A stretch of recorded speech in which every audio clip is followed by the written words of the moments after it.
I love my island, I love my industry, and I've always said if I can do anything to help somebody else improve in the industry or make their life easier or get to that next level or anything, why wouldn't I do it? But it would be great to see people being bigger advocates of our local industry. As I said, as a local, I'm very proud of what we're offering on Ireland. You were saying, what's my plans next? I will always be attached to this industry in some way, shape or form. Today's episode was brought to you with the support of our friends at Kyoto Restobar. From their izakaya dishes to the most delicious sushi in Jersey, Kyoto Restobar is the place you should have in mind for your next on-island Japanese experience. Whether you choose to dine in or order online, I promise that you won't be disappointed. And now, back to the episode. Simon Soar, welcome to Hospitality Insights. Thank you. Pleasure to have you. It's been a while since we've been talking about it, and then we finally put this together. No, really looking forward to this. Yeah, nice. Okay, we're going to begin like we always begin on this podcast, and I want to kind of know your story. How did you get into this industry? I'm sure there's a lot to kind of talk about because, as I mentioned just before we started the podcast, I went on your LinkedIn and then all I could see right from the bottom up, it was hospitality. So I'm sure it'll be a long story, but let's see how everything started in your life. We'll go pre-LinkedIn just for a bit of Let's fun go here. Pre-LinkedIn. I'm sure it was way before that. I was 13. Wow. Started washing dishes in the Gunsite Cafe, so kept it really local. And I loved it. Loved being in the kitchen. Are you from Loved it. Jersey, by the I'm way? local. You are? Okay, I'm local, nice. yes. Loved being in the kitchen, loved the vibe. And it always stuck with me. I always remember enjoying the time there. When I was 17, 18, I was helping out in another cafe. And again, really loved the vibe. Never considered it at the time a career, but just something I enjoyed doing to earn some money.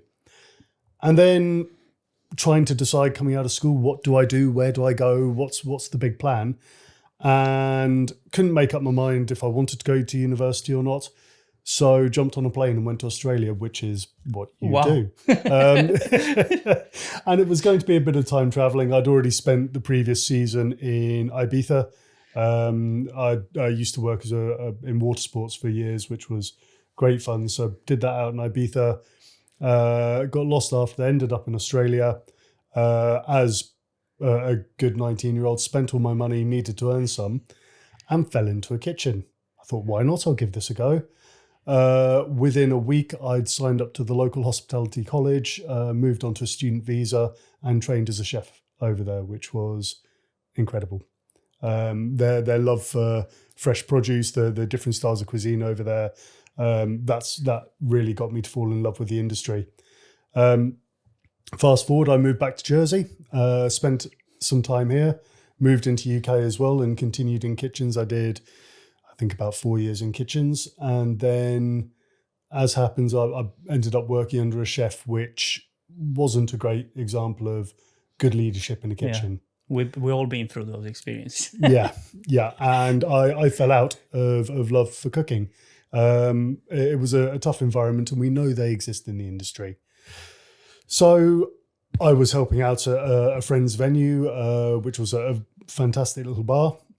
Spent some time there, and they said, look, if you're not working in kitchens, would you like to come and do some work on a bar? And I thought, okay, let's do that for a change. I'll give it a try.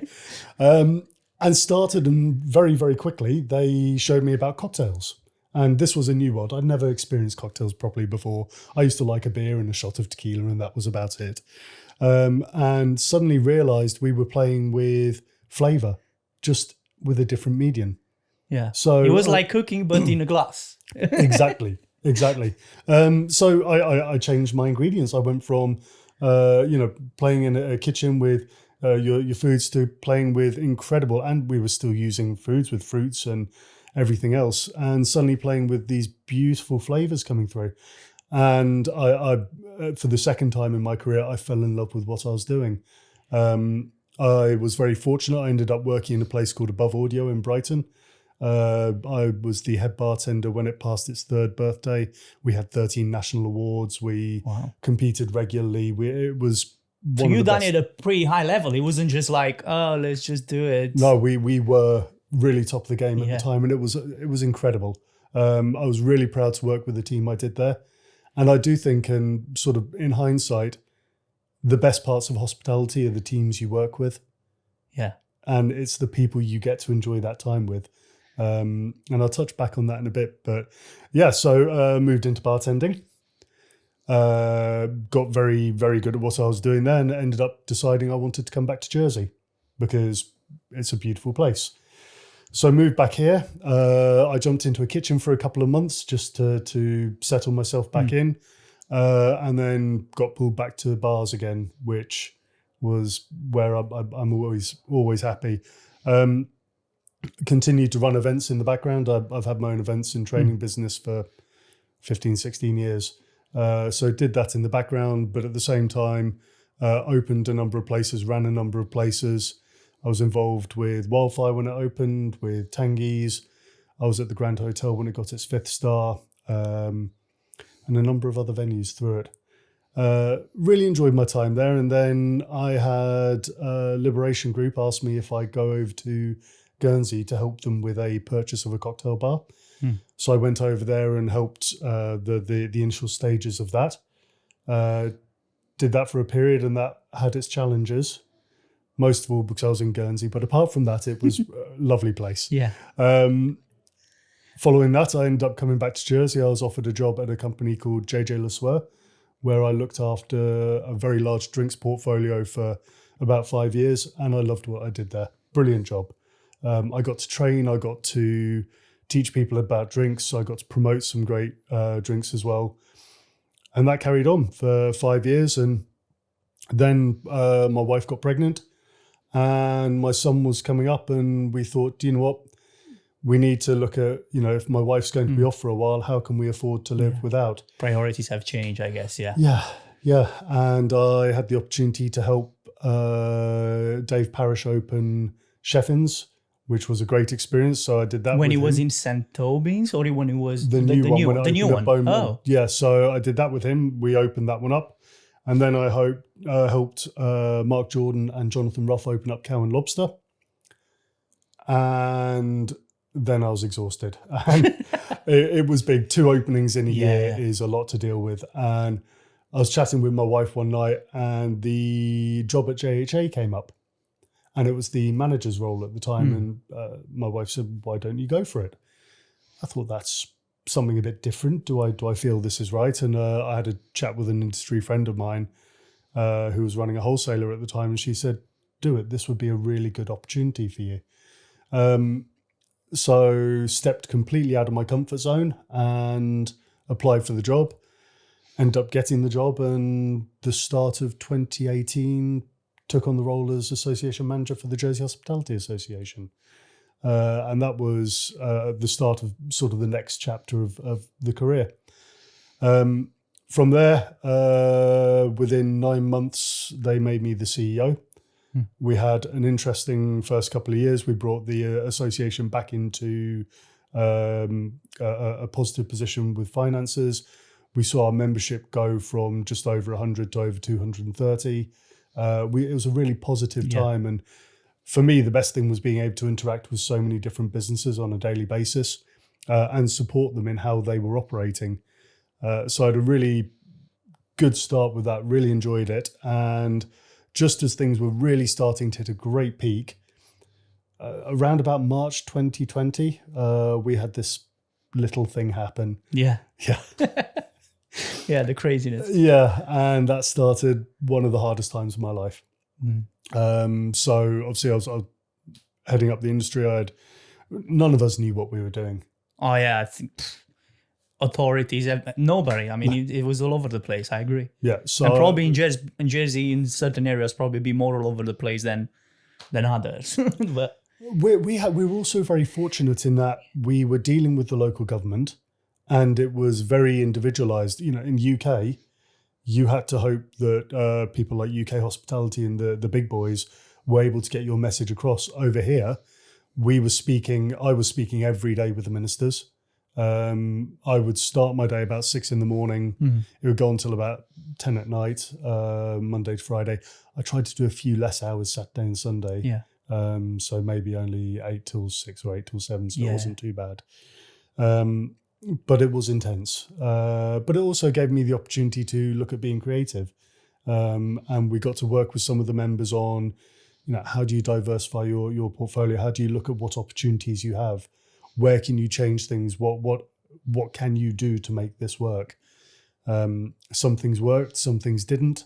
And at the same time, working with government to work, what's the right thing to be doing? How can we get out of this? And I mean, in the end, most of the restaurants or hotels here, they made it out. Most of them, I would say. They were probably just, I would say, I might be wrong, but a handful probably that got completely obliterated by what happened. But I think they got in a pretty good, I wouldn't say in a good shape, but they got out of it. We did a lot better here than UK. And I'm sure that was due to all the conversation with the government and the support, because I know there was support, because I have some of my friends still working obviously there, and even my brother-in-law, so there was help, there's no question about it. So it was tough, and the big thing that I found difficult is whatever was put forward wouldn't work for everyone. It wasn't like a cookie cutter approach for the whole industry. You had to accept sometimes not everyone would be happy, sometimes a lot of people weren't happy. But we tried, we did our best, and we got through it. So, COVID was an interesting time. My daughter was also born in the middle of that, which I'm sure anyone who's listening/watching with kids will know that is a challenge as it is. So we had that many parents almost, they lost their minds, during that time. So, but we got through it, and at the end of it, I was ready to move on. I think my time with everything we've been through, I needed to get a change at that point. And the opportunity at Jersey Business came up. And again, very different way of looking at things to what I'd done before.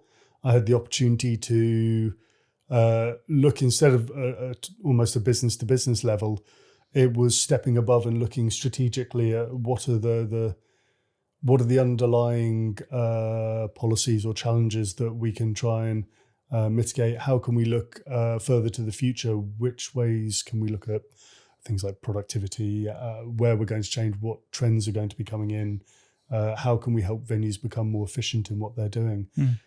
And that became a really interesting way, very different to what I'd done before. I was very used to being on that front foot and going very strongly in with topics we're trying to deal with.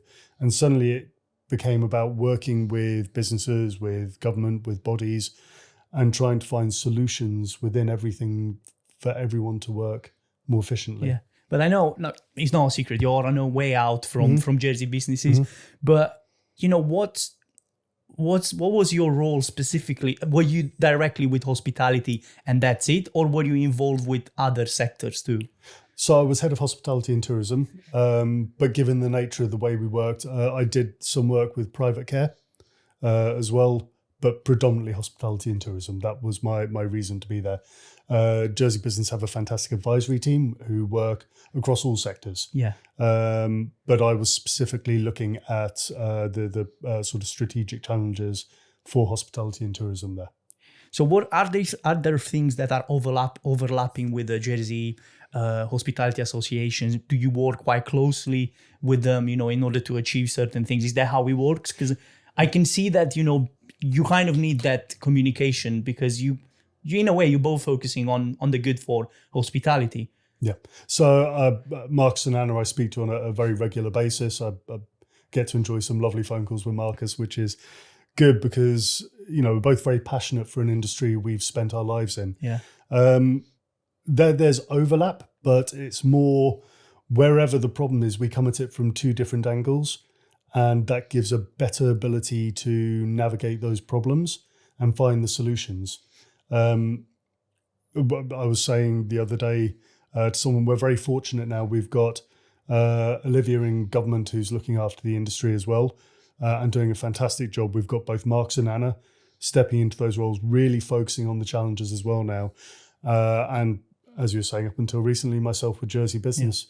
So there was this great support for the industry, whereas previously, or in particular when I was with the Jersey Hospitality Association, there wasn't as many people able to focus on the industry. So it gave us much more chance coming out in that post-COVID position where we're looking at what is the right thing, how can we improve, how can we change. And this was the right way of doing it, I think. Yeah, feel free to push back, but I just have a few things, where if, let's say like recently, there were like restaurants, for example, there was a restaurant, I'm not going to give name, but kind of like going out of business or not necessarily closing down, for different reasons. I'm not going to give names, but when you're going home and you see people, it's like, oh, Jersey is not what it used to be. And I'm talking years and years, probably when you were younger. Do you feel like hospitality is becoming more a priority on the island or less a priority? How do you see it? You've listed a number of things which are really interesting within that statement. On social media, we constantly hear the term, it's not how it used to be. Yeah. No, it's not. It's very different to what it used to be. In a lot of ways, we're a lot better than we ever used to be. Mm. But nothing is the same in the world. If you look at the way people travel, it's not the way it used to be. If you look at the way we engage with digital, with social media, we never had that before. The world is constantly changing and evolving. If you stand still, you are going backwards. Restaurants will close. That's a fact. Businesses close. That is a fact. What we need to do is encourage the right venues to come on board. Those that are doing well, find out why they're doing well and encourage others to see them as a good example. What can they learn? How can they improve? So it shouldn't be that venue versus that venue. And what I've often seen, especially talking to some of our restaurateurs, they help each other. Hoteliers help each other. Yeah. People with bars help each other because they want to see each other do well. Everyone's trying their hardest out there. Is Jersey going backwards or going forwards? Is it improving or changing? It's changing. I don't know if I would say it's getting better or worse. It is changing though. We face constant challenges. I think our biggest problem at the moment is while we're in this very difficult cost of living situation we're facing, people will scrutinize. People always scrutinize our industry, but in particular at the moment, they are. I saw a post about one venue the other day, and it was great to see one of our hospitality owners jumping on and saying, look, your comments aren't fair. You're challenging a price, but look at all of these things that people are having to pay for. Yeah. You look at fish and chips and you see a very typical example. Yeah. They've become so expensive. Well, what's the reason? Oil and everything else. You look at Ukraine at the moment. Yeah. The price of oil has shot through the roof because of that. Yeah. The cost of fish, the cost of transportation, everything has shot up. And all people are looking at is going, well, why should I pay more? They're being greedy, they're making money. And that's not the case. People aren't out there to rip people off. They're there to provide a fair product at a fair price. You don't turn around to an electrician or a plumber when they're doing good work and say, no, that's far too much. That's ridiculous. You say, do you know what? You have a skill and you've imparted it here, and thank you very much, and I will pay the fair amount for that. The same needs to be said. And, I think this is kind of like going back to the respect for this industry. And, we're going to go probably on a route that, is probably not too nice, but, the way the job as a chef is seen, the way the industry is seen, everything is kind of like tied up in a way that it's a bit, it is unfair. As you said, if you have a plumber, which I had today, I'm not going to question how much he charges because I don't know how to do his job in the first place. Mm-hmm. And whether I'm okay with it or not, these are the prices. Mm-hmm. Otherwise, just leave the sink, leak or whatever. Mm-hmm. So I think it's a bit of that. It's more of a question of choice. If you are willing to get something good, you're gonna have to pay for it. Mm-hmm. I find it so pointless, leaving those mean comments. All you have to do, the way you kind of like kill a business, is just you don't show up. Instead of like, oh, we don't like this, we don't like that. And I probably find certain things unaffordable, but it's not because it's not the right price. It's probably because, let's say, I don't earn enough. Mm-hmm. But that can be is a totally different story, right? Mm-hmm. My favorite comparison is when you look at a price versus value. Something can be expensive but be very good value. Something can be cheap but be good value. Do you feel satisfied for the product you have received, and is it a fair price to pay? Your comment about you're not a plumber, so you pay the plumber to do that job. Yeah. We are very fortunate with some of the bars, restaurants, cafes, And it's not just looking at the food and drink they're producing, look at the experience as a whole. And I do feel that this imparts onto our industry, and this is where we have a responsibility. It's to make sure the total experience we're providing towards our customers is of a high enough level. Are we giving a good experience? And it doesn't always have to be, and certainly nothing against, a Michelin star meal. We have some great ones. You could be going to a cafe for a lovely breakfast. You could be having a lovely crab sandwich down at Bully Bay. You could be doing any of those things. They're all value for money. It's about providing a unique experience. I was fortunate, we were down at Archie Rondell the other day and had an incredible meal. And I was looking out at the most picturesque view. Oh, yeah, it's amazing. What's her name? Gabby, yeah. I had her on podcast. Yeah, she talked about it. Brilliant. It's great that, what they've done, moving from fishing to, it's a great kind of like combo. Yes. Bringing their own fish into it's amazing. I love that. But again, when you're looking at that view within that environment, with that fresh seafood, I would never question what I pay for it down there. They have taken the total experience and made something brilliantly unique, and for me, brilliant value. And I think there is an onus on all of the businesses to look at and say, we don't just need to replicate everything else. Are we doing something that is unique? It's something that's very us. And are we providing value in what we're doing? I think that's where it allows some creativity, it allows some fun, but it also allows us to show the local population, show the people visiting that it's not just the same thing everywhere. We have a unique element to the island. But in terms of variety, do you think like we need something else to bring on the island? Because that's one of the questions I sometimes ask on the podcast. And there are mixed feelings. Some people are like, we need this, and this. I think it would be great if you get a few restaurants like this. Mainly they talk about chains, which, there's a strong feeling about that, whether people recommend, whether people agree or not. But then in terms of, let's say, bringing different flavors, different styles of cooking, do we need that, or should we focus on what we already have? I think there's a nice blend between these two. I don't think we should be looking at necessarily trying to encourage other people to come on island to do it. Why can't we do what we're great at, and that's teach ourselves how to diversify what we're doing? If there's a demand out there for a certain style of cuisine, why not either bring in the skill set that can do it, and within the venues, we have a lot of hospitality venues on island.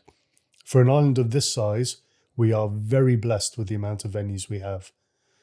If we want to see something change, why not encourage people to look at, could they bring in an element we've not seen before? I'll take an example. I remember years ago when Bento Sushi first opened. Yeah. We never really had sushi on island before. And I remember I was delighted when it opened. I love sushi. And I was delighted when it opened, got down there, and it was a great experience. I thought, this is amazing. And now we've got many places doing sushi, and some really, really well. And I love seeing that, because that's something that's come in. Someone's taken a gamble and made it work. And when there is competition, obviously the product will improve drastically. I'll take one example, and that's Mihai. Yeah, Kyoto. Kyoto are doing a fantastic job. And he has gone out. He was expanding. He needed to find some more chefs to help him. And he was very careful in his recruitment. And everyone that's come on board with him has brought in additional skills that weren't there before. And that's what I love to see. If you've got something, if there's a demand, or if you want to go and try something a little bit different, find out what can you do that takes it to that next level. We need to be brave in what we're doing and believe that people do want to try different things. So to answer your question, no, I don't want to see chains on the island. I think Jersey's independent venues are what make it unique. We are so fortunate to have so few chains here. But I do believe we need to add a bit more to the... I think Guernsey don't have any, right? Am I right? I might be right, but I think they don't. Because I talked to someone when I was in Guernsey, and I don't know whether they are banned or they're just not interested. They're not banned, they just don't work. I think they used to have, it was either a Burger King or a McDonald's. I can't remember which one.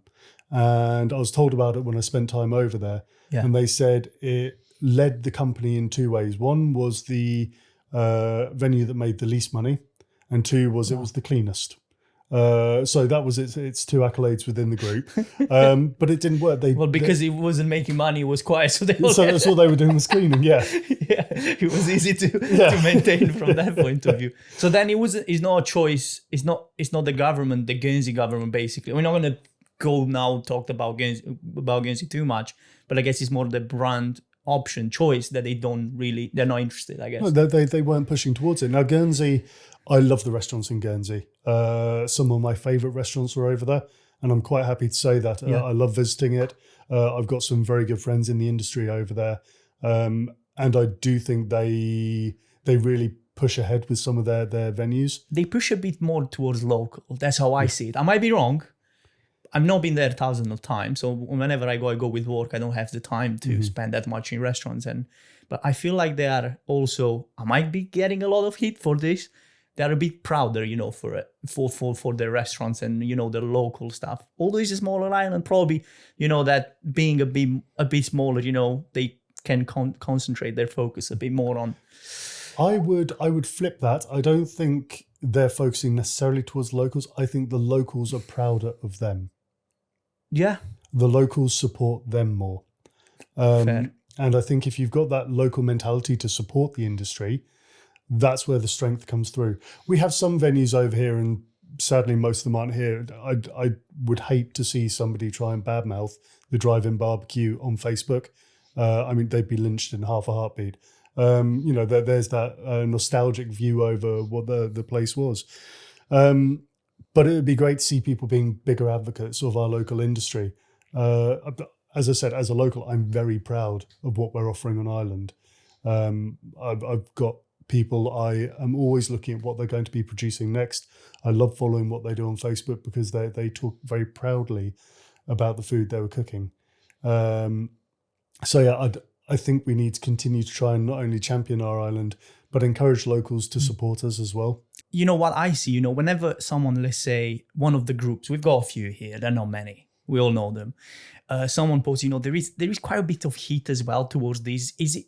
Are these groups good for the island? Are these bad for the island? What do you think? Because people, from what I can see, not that I measured exactly, but it's more of a 70%, they are bad because, they're greedy, they're here just for the money and everything else. Is this the case? What do you think? If a business wasn't in it for the money, it would be a charity, not a business. And even a charity has to be about money. I don't get the whole thing, they're just doing it for money. Of course they are. It's a business. They're trying to make money. And people forget that businesses are trying to make money. You wouldn't be able to pay salaries and everything else, right? Would you take the gamble to open up a place to have all the financial risk, the burden put on you, if you were walking away with less of a salary than you can get working in another industry? And the answer is no. Why would you take that risk? I know there's the passion side, and we're very fortunate to see such passion in the industry. But it still has to be a business that makes money at the end of the day. The chains, they're here. Do you know what? I've eaten in Pizza Express. They do a nice pizza. Would I prefer to go to one of the local pizza places? Hands down every time. Do I want to see people who are putting that passion into what they're doing? Of course I do. When they were doing the pizzas out of La Marquanderie up at, used to be the Treehouse. Yeah. And you had Justin and them doing the pizzas up there. They were something else. They really were. And Justin had his arancini he was doing and everything else. And that was another example of how local can trump.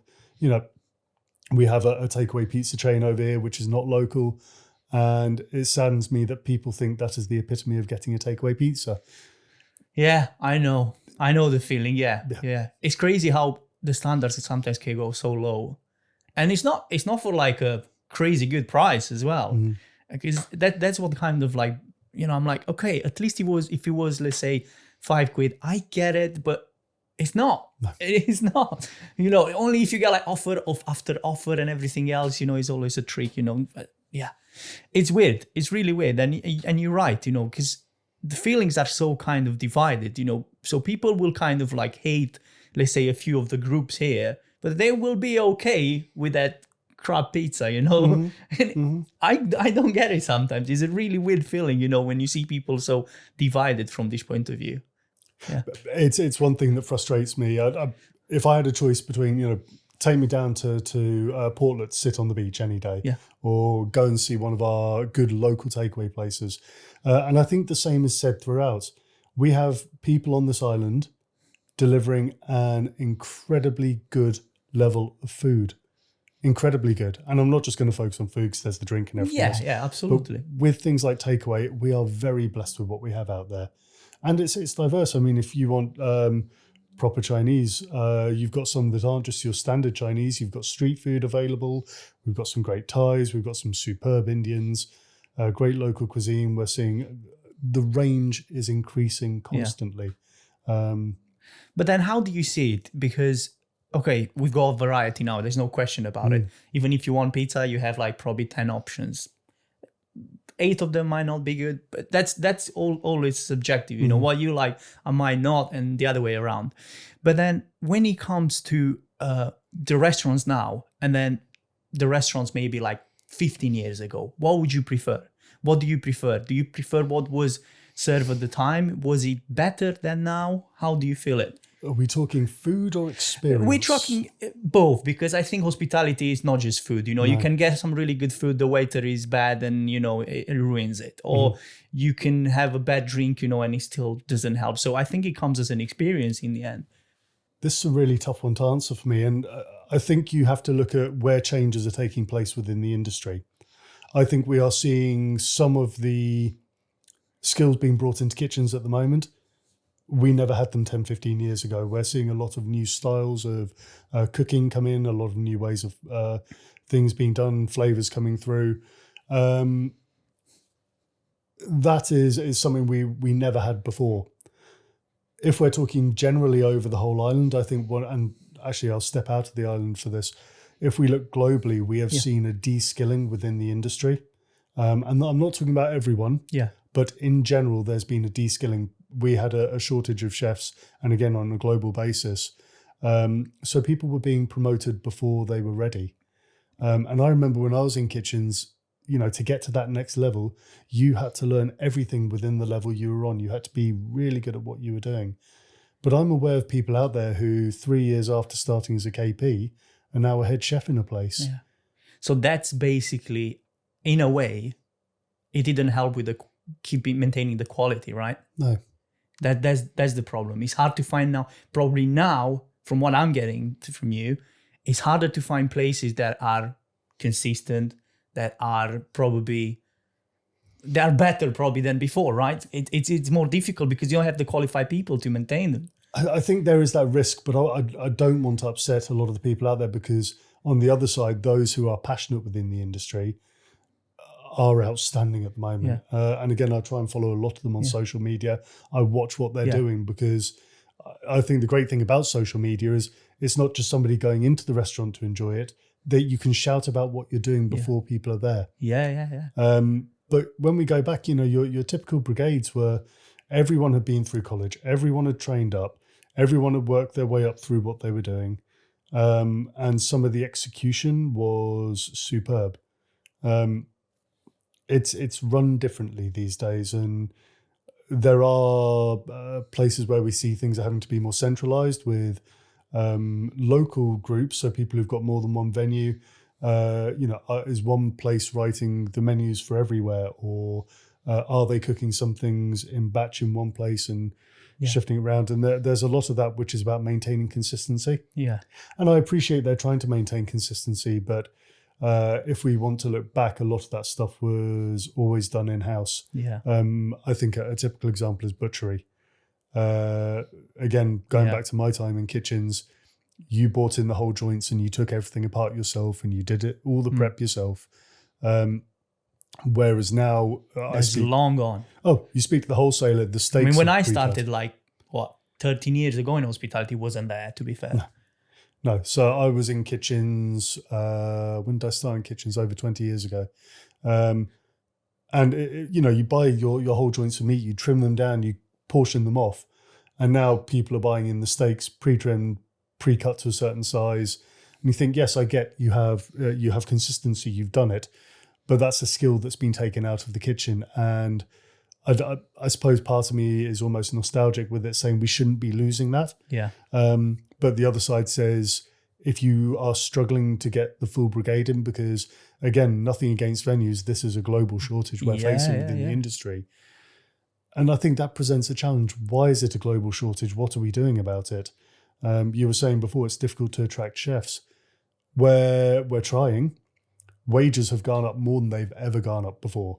A head chef job now is, I would say, significantly above the RPI increase over the last 5 years. And that's a positive sign. Is he getting at the point where it's fair, or it's at the right place already? What do you think? You've got head chef roles at £60,000 out there. And that's just for some of the restaurants that are advertising. You can see this in the job ads. I'd say that's fair for the size of the venue they're working in. That's probably a good fair wage. And the age you can be when you hit a head chef role now, I don't see that as a bad thing. Where we're seeing a lot of venues, your CDPs in particular, seem to have hit a nice level on the wages. And again, that's looking at the averages being advertised across the island. It doesn't mean it's always the case. And there are a lot of roles which aren't paying enough in my mind.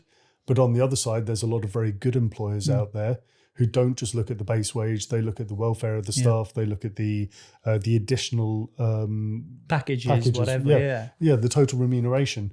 And it's one of my big bugbears, I shout about this a lot.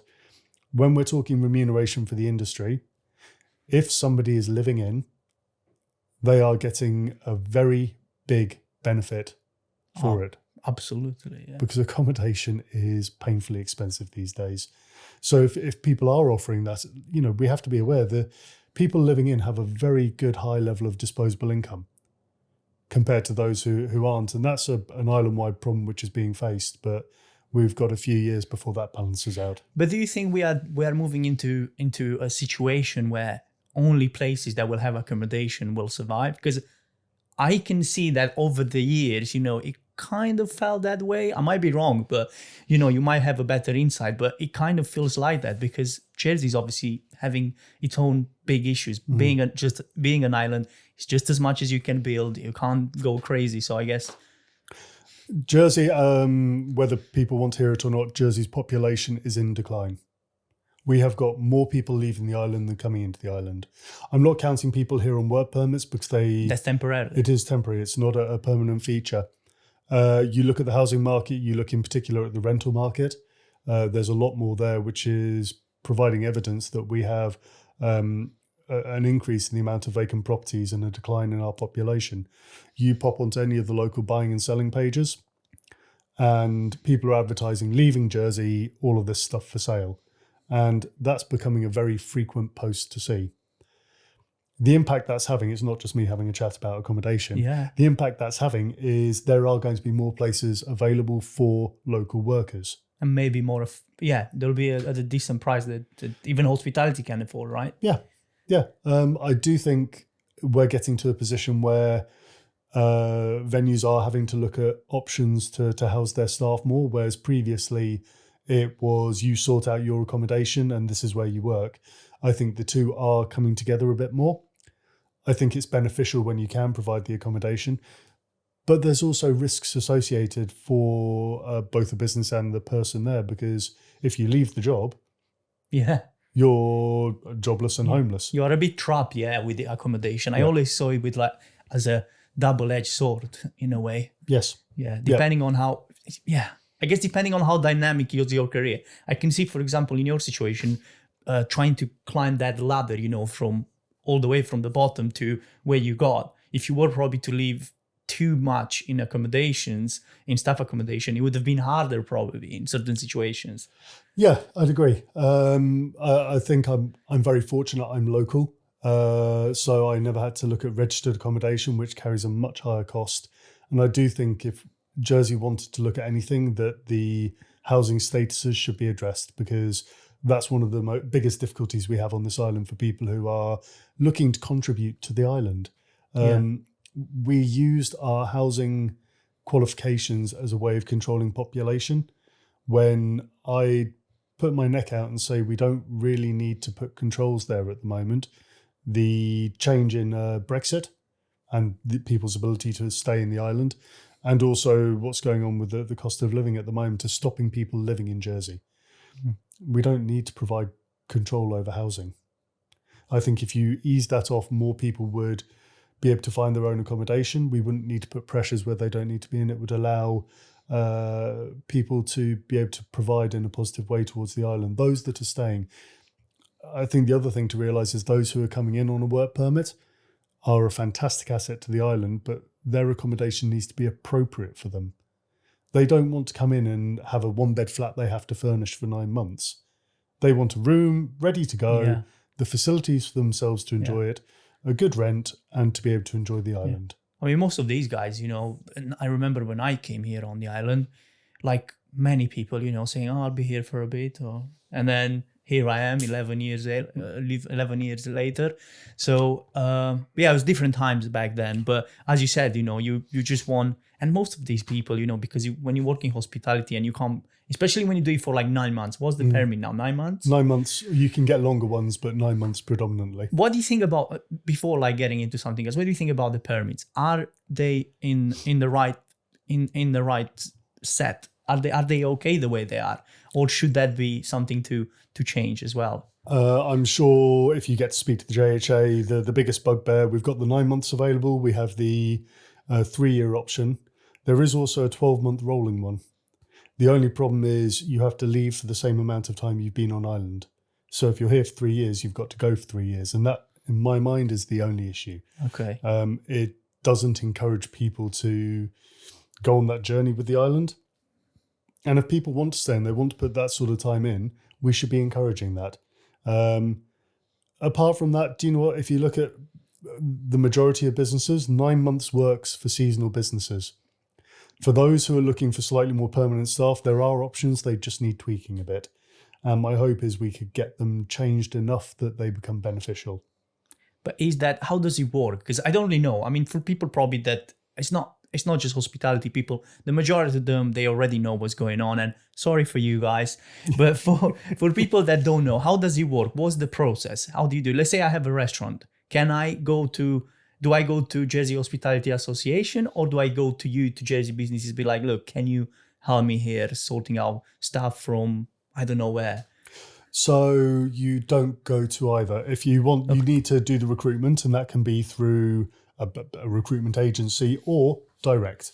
So if you've got contacts within any country outside of the common travel area, which is UK, it could be in Europe, it could be in Kenya, the Philippines, absolutely anywhere. If you've got a person you found within that country, they can apply to come over here for 9 months. They go through the application process, and you can either do it yourself or there's people who can assist with that.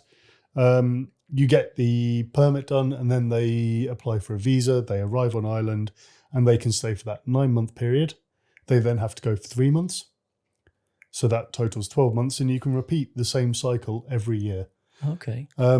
Depending where they're coming from, depends the benefit. If they're coming from the likes of Kenya or the Philippines, it works well because they have 3 months with the family and then 9 months working. That 9 months working, I was chatting with one hotelier, and his Filipinos earn in 4 days what they earn in a month back home. I'm not surprised, to be fair, but it is crazy, right? How a job like this can literally change someone's life.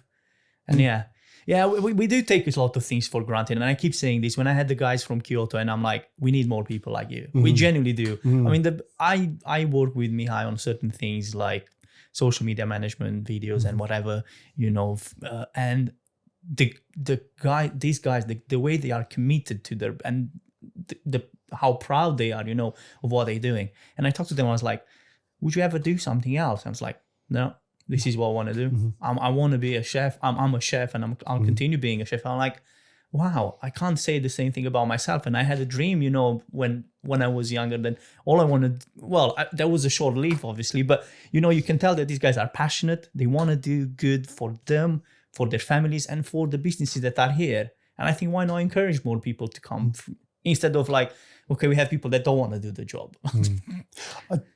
I suppose the other side, and talking about the how the money equates to back home. If they come over and work hard for a number of months or a number of years, depending, when they go back home, their lives significantly improve because of that. I was chatting with someone in agriculture, and they use Filipinos, and they have one guy who has a 5-year plan, and at the end of the 5 years, his family is going to be able to buy a banana plantation, which has been the family dream, and they are then set for life. That's crazy. But he's come over here going, in 5 years, I can do this, and I can make my dream come true back home. These guys, whatever they choose, they may wish to open their own restaurant back home at some point. They may wish, whatever they choose to do, working over here will allow them to do that. It becomes an enabling ability for them. They are passionate about being a chef. You know, if you were still in kitchens and you were told you can earn, you know, the equivalent of a week's wage every day working in a different country, you'd snap that up in a heartbeat. Of course you go and do it. I'll take any overtime you've got. I'll go and work extra days quite happily because I can achieve my dreams, and it makes it all seem more worthwhile. You were talking earlier about careers. Careers do change, and in our industry, unless you go into things like owning your own business or pushing to be, you know, in the very top of the top of the top, if you wish to improve and move up and move on, you can't always stay directly in the industry. You have to look at one of the ancillary industries. So it might be wholesale, it might be a supporting industry, it might be any. I mean, you are the perfect example. You know, you started right away from the bottom, and then you kind of stay in the field, but slightly on the side in a way. You know, and still with a big impact on hospitality. Yeah, I still now and again will pull out my shakers and jump behind a bar, normally on private events. And a great example is, it's a little while ago now though, I had an old client of mine get hold of me, and I'd done their eldest's 21st birthday. And the youngest had been there and loved what I was doing and went off and did a bar course while at university and has been passionate. He's got a great career in a different industry ahead of him, but he's used being able to work in a bar to subsidise his time at university and to enjoy holidays and to enjoy time at home with the bar at home. And they said, would you be able to come back and do his 21st birthday? And I'd not done it for a while and said, do you know what? I would love to. And I had one of the best times and a great crowd, and they were all so passionate and happy. And I think it reminds you of why you want to get behind it. But on the other side, you know, I've got myself to a position where I don't want to be doing events every weekend. They're hard work. I think the other thing with the industry is as you get older, you realise the impact of some of those nights working, especially if you've got young kids who are sometimes up at 5 a.m. It can break you if you finished at 2 a.m. We're not getting any younger, but I still love it. I think there are ways to keep with the industry. I'm very proud of the career I've had because I've found a way of staying with it and being able to support those on the journey as well. I love my island. I love my industry. And I've always said if I can do anything to help somebody else improve in the industry or make their life easier or get to that next level or anything, why wouldn't I do it? Yeah, absolutely. But then with all this being said, would you recommend to the young generation to get into hospitality? In a heartbeat. Don't do it permanently. And it's one thing I encourage. If you want to, great, but I think it should almost be like a national service. Everybody should have to do a year in hospitality. Because I tell you what, people would be more polite to each other. They'd have a better work ethic. They'd have a better mindset. Everything would work that little bit better because they've got an understanding. I'm with the IOD as well. And just over a year ago, we very proudly launched the internship scheme where anyone between 16 and 18 can apply and go and do it's casual work, so summer work, Saturday work, within a hospitality venue. Absolutely standard as casual work. And once you've achieved at least 100 hours over no less than 5 weeks, your boss can tick through the list. And I would be surprised if people hadn't learnt the skills on the list. They're ingrained in everything we do. And you tick that off, send it off, and you get an IOD certificate for that student, because it shows the foundations that will set you up for any career. We did a survey with IOD members over here, and almost 90% of IOD members in Jersey have worked at some point of their career in hospitality or retail. You know what? Funny you say this, because I watched a podcast and they were saying, is this guy that was like a health insurance company, had owned a health insurance company, and he was saying like some of the best salespeople in the world are coming from hospitality, because they know how to treat people, they know how to talk to people, they know how, basically customer service in the end, and in the end, it's exactly like someone was saying, whatever you do in your day-to-day work and life, you are selling in a way or another.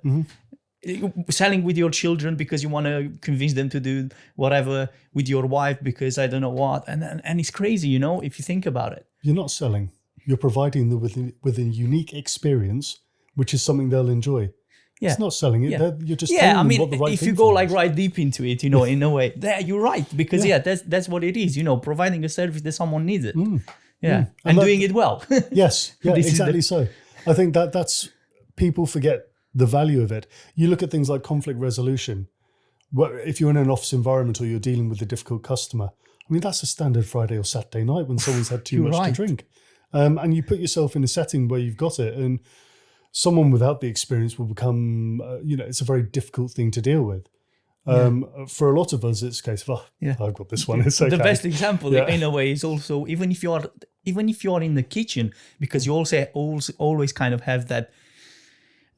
Well, it's still going, right? Front of house and the kitchen, and you need to manage that. Even if there are two teams that sometimes feel disjointed, for the customers, they need to work together, which it's such a great experience on its own, right? Of course it is. And I think it's very important to always make sure, with the teams I've worked with, always make sure your kitchen and your front of house don't have a complete divide. There is always that split, as you say. Yeah. But you have to make sure at the end of shifts or on a regular basis, you make them realize they're one team. But you are completely right with that one. And I think that's where a real challenge is with it. Kitchens are a great example. You want to understand how to work in a high intense pressured environment. Kitchens are exactly where it needs to be.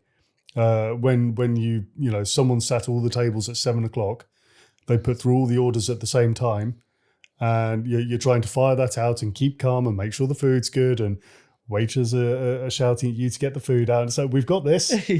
Breathe. But it's a great example of how you deal with a high pressure situation. You move that into other industries, and you have a deadline coming up. You have a client that suddenly needs something. You're there going, it's okay. We know how to deal with this. We have the skill set. We know how to deal with this. Yeah. And I do think that's important. Oh yeah, no, absolutely. It absolutely is. But you also mentioned about opening a few, helping opening a few restaurants and places, bars and everything else. What that consists of when you come when someone approaches you, because I'm kind of curious. Not that I'm planning to open a restaurant myself any soon, because I'm sure I'm going to need a lot more details than we can share on this podcast.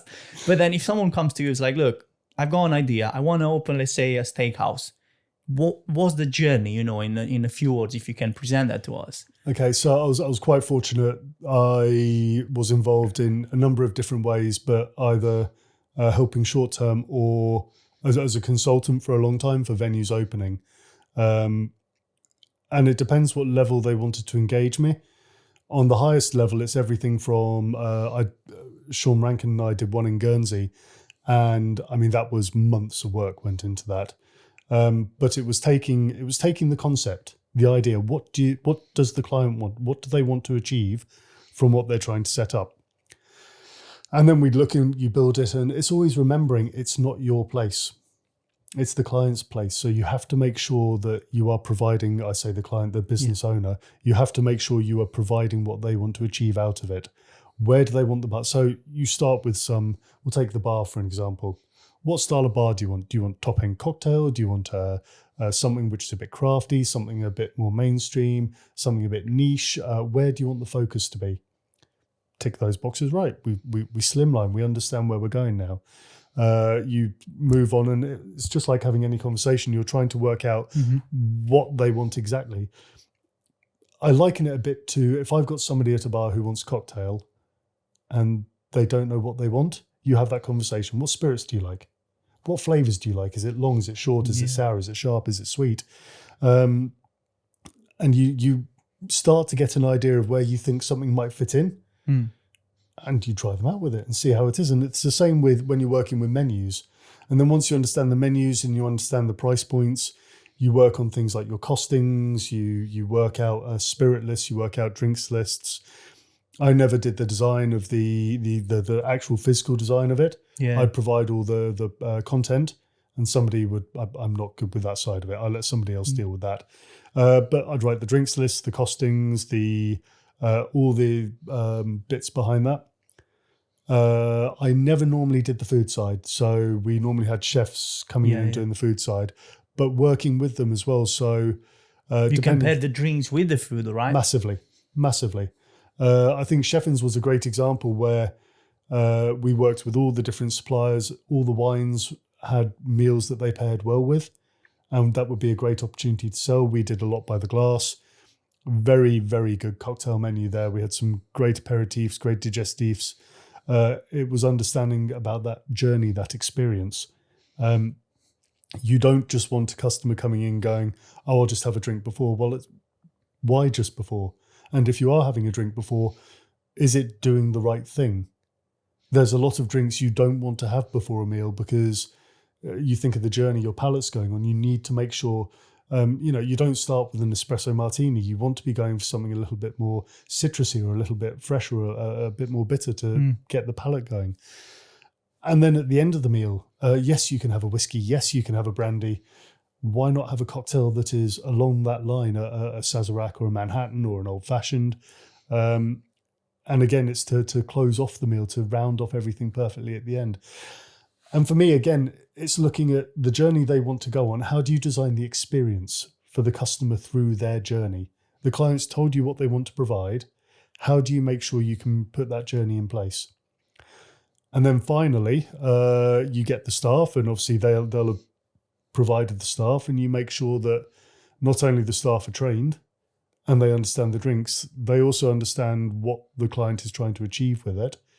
Because I think buying into the story is so important with what you try and do. Your front of house team are the first point of contact, your engagement for the customers to interact with the client's dream or the owner's dream. And it's very important they're bought into that story, because if they're not going to be getting the complete experience.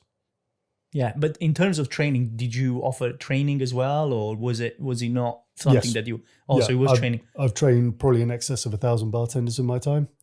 I think my favorite one, and I say this one quite proudly, I did some training with the Super Yacht World, and I was fortunate enough to go on board an 83-meter private yacht and train the full interior crew on drinks.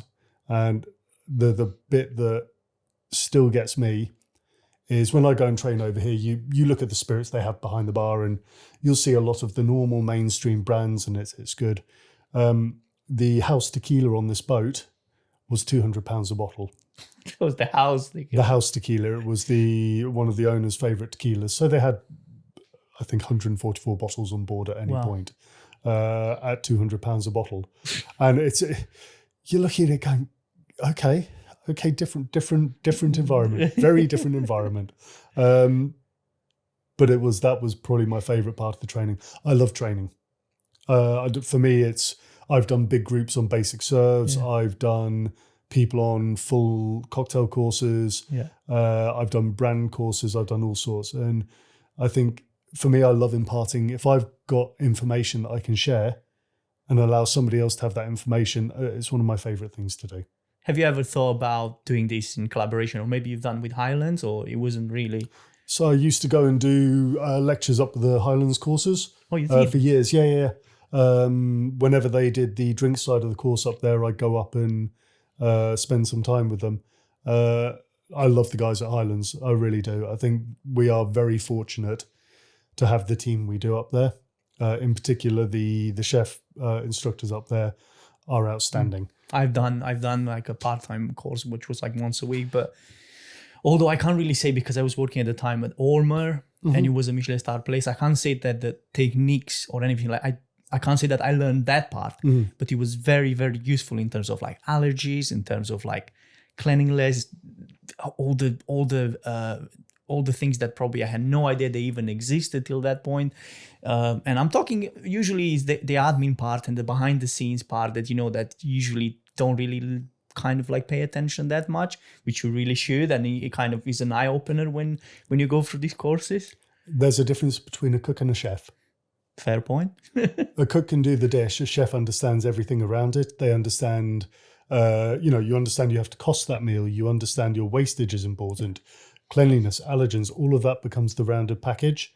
You can learn to be a cook. There's very, very good cooks out there. Very good. To be a good chef is a different thing. Yeah. I'm fortunate to have worked with some incredible people locally. And that's when you really see that difference step up. Yeah. Really see it. Yeah. Also, yeah. It comes back to, you need to be a good manager. You need to be, especially when you get to the point when you are, let's say, a head chef, at that level, you need to make sure that whatever you make, it's not just tasty, because that a cook can do, but then whether you're selling it and you still make a profit and you pay electricity, stuff, whatever, and make that business work, that's a totally different story. So yeah, absolutely. Now, I can see what you've done so far with obviously the training and everything else, working really well with Jersey businesses, because I don't know exactly like how, is it like, if let's say I want to open a restaurant, can I go to Jersey businesses and be like, can you help me with this? Is this what they kind of do, or is not, or I'm getting this wrong? Yeah, so very much if you go down and say, I want to open a restaurant, they will help you go through the regulation side. So how to set up the business properly. They've got all the guides on what you need to do to open a business. That's not the concept side. That's not the training. That's none of that side. Yeah. They deal with the, have you got your stuff done with social security, business licensing, JFSC? Have you got all the correct paperwork in place? Have you got the right permits? Have you engaged with environmental health? If you need a liquor license, here's what you need to do. Here's when you need to do it. And the team down there are brilliant at providing that information. They work and have worked with a lot of local businesses within our industry to make sure they are in the best place. And I think you said it before, a head chef has a lot more responsibility than, say, a sous chef. A business owner has even more responsibility. The difference is you don't typically get trained up as a business owner. You go from being, if you look at a chef owner, you go from being a head chef to being a business owner almost overnight with it. So you haven't had that time to train up in the role. And that's where the challenges are. So having someone like Jersey Business there, which is a free service and incredibly I was going to useful. say, yeah. Absolutely free. And I think it provides real value because it allows people, you know how to cook the food, you know how to make it taste good, you know how to provide the experience front of house. Do you know how to make sure all your figures are in the right place? Do you know how to make sure you're filing everything in good time? Or you don't go bankrupt or everything else, right? There are quite it's a few real things challenge. Yeah. Have you got the correct cash flow in place? We know cash flows are a big concern where if you let things run too far or you haven't prepared for the time it takes, making sure that your initial stock when you first open is treated as a capital expenditure and not as part of your ongoing costs. You treat it as a one-off. Otherwise, you're chasing that constantly all the way through. Yeah, because then obviously the beginning, the businesses will be like on fire. Everybody wants to kind of like try it, see how it is, but that's kind of like a honeymoon. It's not. It is. It's not going to be there for like a long period of time. Usually, that's how it works, right? Very much so. And then you always get that point it starts to dip, and it's like you say, the honeymoon period. Of course you do. Everyone's been and tried it, and how do we make sure they come back again? How do we keep that going? I also think there's a lot to be said about how people engage with things like seasonality to make sure they're keeping their customers so you're getting into that place. as well. Jersey Business doesn't. That's something I used to talk to people more about. Because you had your background, knowing like how to approach this, which is great. And I think, I mean, today was a good example. If you look locally for seasonal produce, there's incredible produce that's available not just through the suppliers, but even from the hedgerows, things like that. You can go to the boxes. I'm a massive fan of local produce. I'm also a big fan, and a great example, I think, is Dave down at Bass and Lobster. You had his wife on here a few weeks ago, I believe. Yeah. He's as local as he can be. Yeah. And everything he pulls in, you look at his love of the different foods he's using, but he'll have something come up and it's local and it's stuff that isn't normally used now, but used to be. You know, using razor clams and stuff like that is brilliant. And I think we should be seeing more of that sort of stuff on there. The fact that he'll have fishermen come and bring stuff to him and suddenly it becomes his special, I think that is brilliant. I really think that's what we should be encouraging. Yeah. It's not to say to people, oh, you know, it works for some place, it doesn't work for others. But it's encouraging people to look at it and say, well, why can't you do stuff like this? You know, if you're doing something as simple as soups, say a cafe doing soups, why not use local veg? It's always available. And if it's seasonal, your soup menu should reflect the seasonality. And you're going to get it at a better price as well. If you get it in season, it's going to be at a better prices. Going back to what you were kind of like talking with businesses, right? That keeping it seasonal is also happening with the costs. Yeah. Because if you're gonna get strawberries, in winter, it's not gonna be the same price as getting it in season. And probably even preserve some of this. Okay, we can go really deep into it, but yeah, that's it's a totally different story. But what are some of the common issues if businesses come to restaurants, hotels, hospitality in general come to Jersey businesses? What do you see the similarities with the issues apart from staff? Because now staff is probably going to be there for a long time. And yeah, I think if you take staff and accommodation out of the way, some of the challenges, a lot of it will be around things like cash flow. I'd say, not saying what's the most that people come to us with, but where are the biggest risks in my mind are around things like not keeping an eye on your costs. So we know prices are increasing. We know they're very variable. The position we're in at the moment means that the wholesalers are unable to commit to, say, a year-long price because they cannot guarantee getting that price in themselves. If that's the position you're in on pricing, are you reviewing your prices on a weekly basis to make sure you're getting the correct margin to keep your business profitable? Because no matter how busy you are, if you're not making the right percentage of your food, your business will not be profitable and you're not going to survive. I'd say that's one of the biggest concerns in my mind. Because I do believe there are businesses now that you mentioned this that are kind of playing it by the ear and they don't really kind of like get deep into it, knowing like, what are the biggest, the biggest kind of like parts of the menu that are changing all the time? Where are the money going, basically? Yeah. Yes. So you kind of like price adequately, and keeping up with the rising costs, and which are kind of like I was talking to the chefs, to most of the chefs, they were saying that prices were changing like daily. Probably settled now a bit, but it wasn't like that when I work. It was more or less like, okay, we agreed on this price. We're going to go with this price for a season almost. For like the whole season, or let's say the whole spring, it's going to be the same price. Only in extreme situations it would change. But apparently not. This is now a totally different environment now to work. Well, the wholesalers can't guarantee being able to get that price in. The fluctuation we're seeing on the market. And on the same, I know it means businesses are having to do more work, but the wholesaler cannot commit to a price, and it would be incorrect to get them to commit to a price that, for all they know, in a couple of weeks, it may spike up and then they're running at a loss. And again, they have a business they need to run. Otherwise, there's no point them being there. No, absolutely. So I think it does require, and if you write your menu, you'd like to hope people are at least changing twice a year, if not more. But that does mean that you could be 4 or 5 months into a menu, and if you've not checked your pricing where it is and the margins are correct, that's where there could be a risk.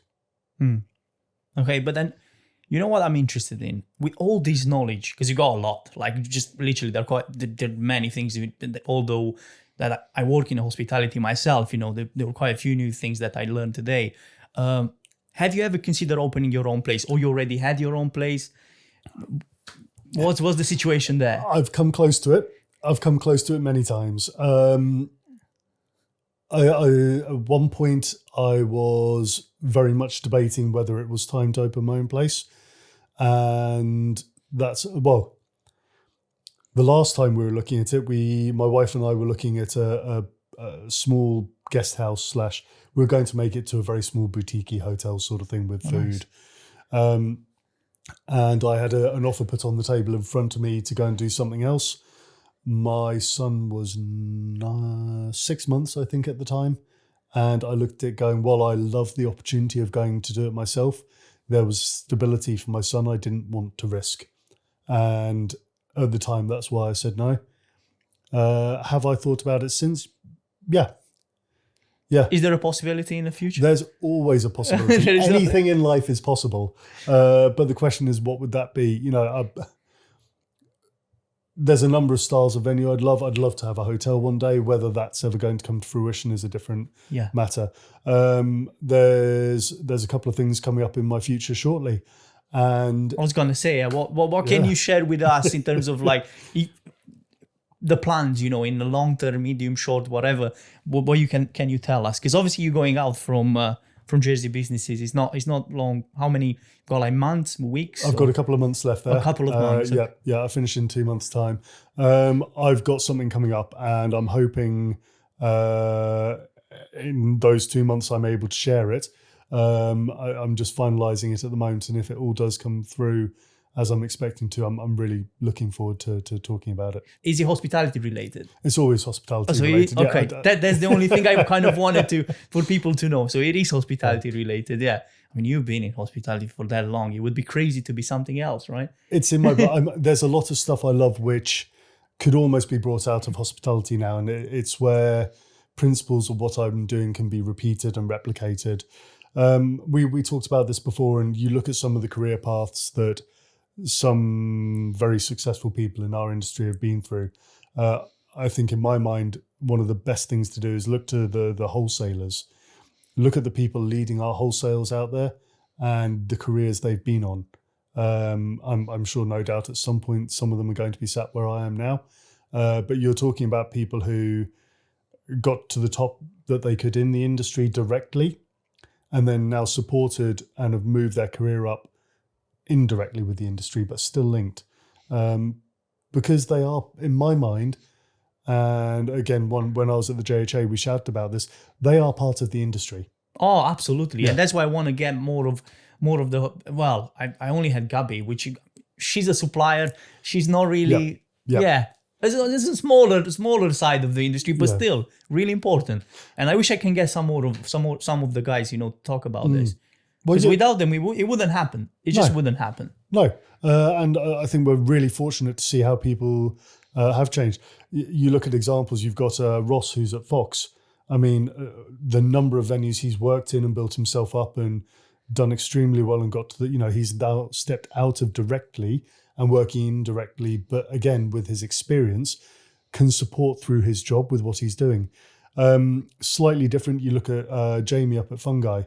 So passionate as well. Oh my God. I've got so much time and respect for that man for what he's achieved. But he's somebody who started with a mushroom. Jamie, come on the podcast. Please. The guy is just crazy busy. And hopefully getting into winter might be a bit easier to...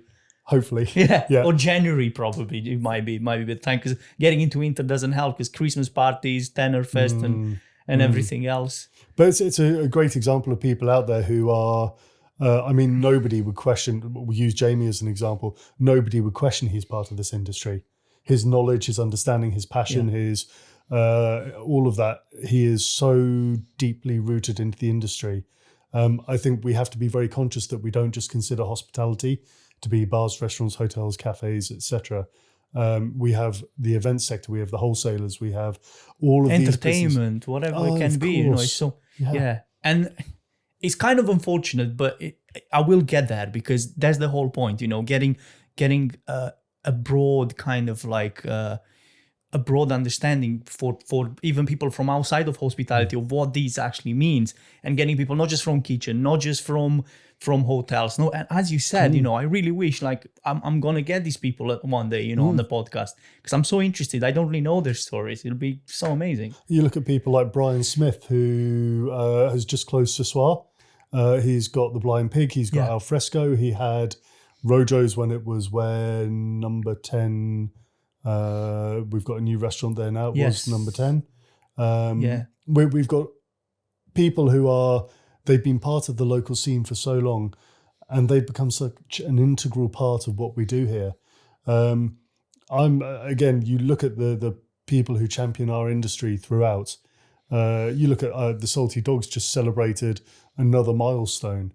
And another example of, I think Natalie down there has done a great job, has been part of this industry, and her family's been part of this industry for decades, and delivered something that is such a firm part of island life. If that place ever closes, you think people shout about the drive-in barbecue. They'll shout louder about that one. But yeah, I think we're very fortunate with what we have. And you were saying, what's my plans next? I will always be attached to this industry in some way, shape or form. I've loved, and I talk in schools quite a lot about careers in hospitality and tourism. Nothing makes me happier or prouder than to have been part of this industry, even more so locally, where I've got to know and work alongside and do events with so many different people over time. And I said this before, for me, a lot of it's about getting those opportunities to work with people.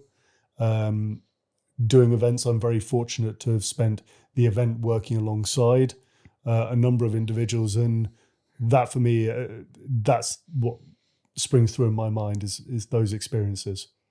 Simon Soar, has been an absolutely amazing podcast. I want to thank you for this. I learned a lot. I know you better now. And yeah, I wish you all the best with whatever the plans are, because they're hospitality related and we love hospitality here.